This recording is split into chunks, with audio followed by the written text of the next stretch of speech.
Thanks to social media, fads come and go in the blink of an eye these days.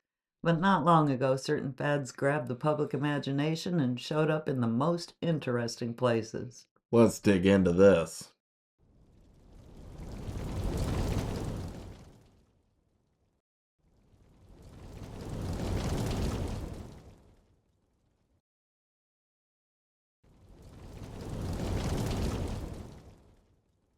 Warning, viewer discretion advised.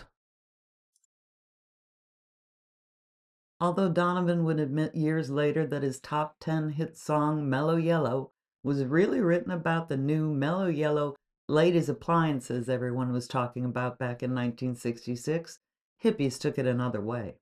And going through a multi-step process to prepare and smoke the light yellow inner layer of banana peels became all the rage for a while. The funniest thing about this fad, besides the mix-up in what the song was really about, was it didn't do what everyone said. It wasn't a perfectly legal way to tune in and turn on. It was a case of mistaken identity. A Harvard student with the fantastic name of Lothrop Withington Jr. had a $10 bet with some friends. And after word got out, everyone, including a couple of reporters, showed up on March 3rd of 1939 to see if he would actually swallow a live 3-inch long goldfish for $10. He did, and the stunt started one of the weirdest fads on our list.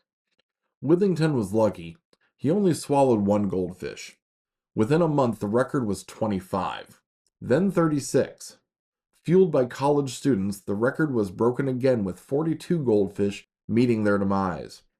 It reached its peak with a formation of the Intercollegiate Goldfish Gulping Association, who set and enforced the rules of competition. By the time the record got to 89 goldfish, the critics were condemning the fad.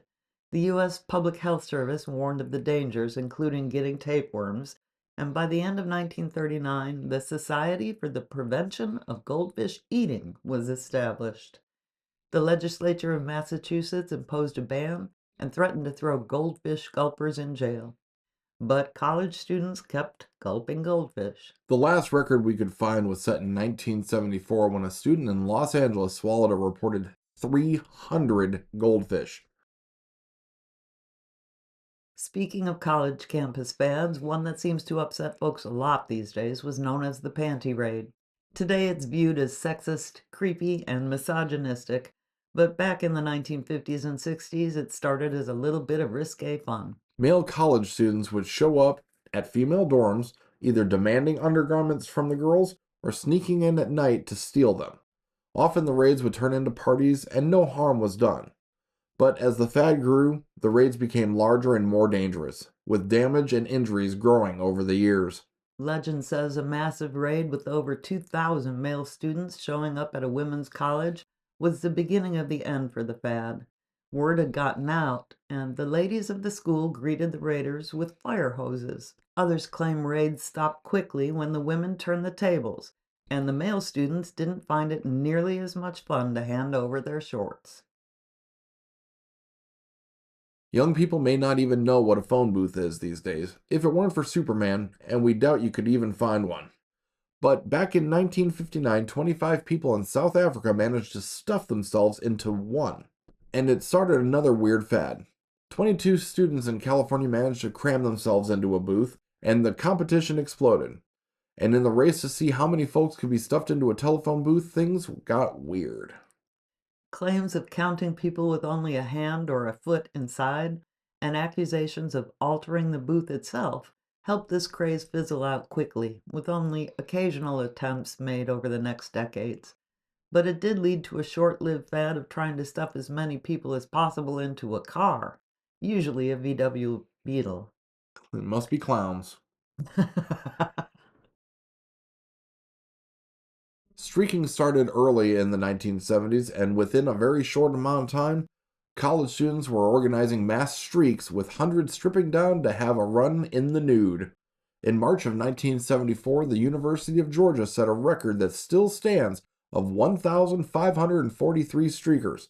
It was shocking and hilarious. Ray Stevens had an international hit song called The Streak that year, and streakers crashed football games and golf tournaments and everything else they could think of, even the 46 Academy Awards, where a man named Robert Opel became the most famous streaker of all after he ran behind the show's host, David Niven, live on TV.